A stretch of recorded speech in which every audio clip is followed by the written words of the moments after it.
Azerbaijani army destroys Armenian military convoy. Azerbaijan's army on Sunday destroyed an Armenian military convoy during operations to liberate its occupied territories. The Azerbaijani Defense Ministry said the convoy was detected as it was moving toward the town of Khojavend. Azerbaijan hit the Armenian forces both with airstrikes and artillery, destroying some of the vehicles and neutralizing the military personnel, the ministry added. Video footage of the operation was also shared with the public via the ministry's Twitter account. The Azerbaijani Defense Ministry on Monday also stated that Armenia's armed forces at the front fired in different directions, including toward the positions of its army units and toward civilian human settlements using a variety of weapons, including artillery and missiles. Defending enemy units were forced to retreat while losing personnel and military vehicles at the front.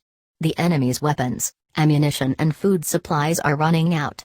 There is a lack of spare parts for trucks and other military vehicles, it added in a tweet, followed by, during the day, a large number of enemy forces including 4 BM-21 Grad MLRS, 10 different types of howitzers, 3 trucks loaded with ammunition and 5 other vehicles were destroyed or wrecked along the front.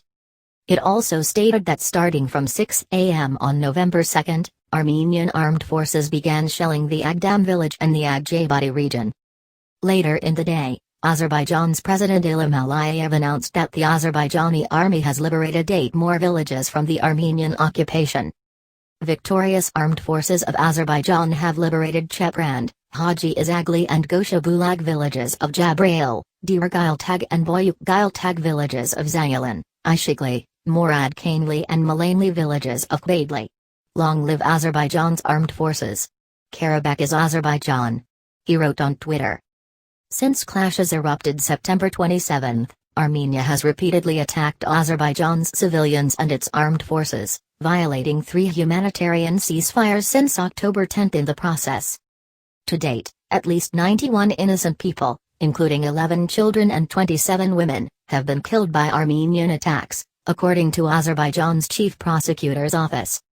About 400 civilians, including at least 14 infants, 36 children and 101 women, have also been injured in the violence. At least 2,442 homes, 92 apartment buildings and 428 public buildings have been damaged and become unusable, the authority also said. More than 1,200 people from both sides have been reported killed in the fighting, but the death toll is believed to be substantially higher.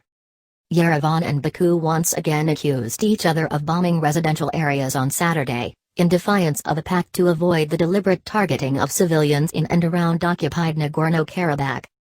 Shelling was reported by both sides within hours of the latest agreement to defuse the conflict was reached. A meeting in Geneva included the 2 countries' foreign ministers and envoys from France, Russia and the United States, which are the co-chairs of the Organization for Security and Cooperation in Europe's, OSCE, Minsk Group, which was formed in 1992 to find a peaceful solution to the conflict but to no avail.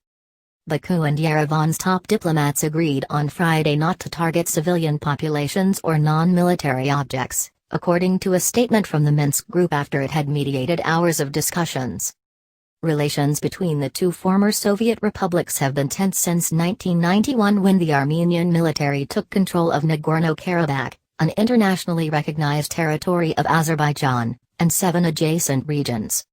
About 20% of Azerbaijan's territory, including Nagorno-Karabakh and the 7 regions, has been under illegal Armenian occupation for nearly 3 decades. World powers, including Russia, France and the US, have called for a sustainable ceasefire.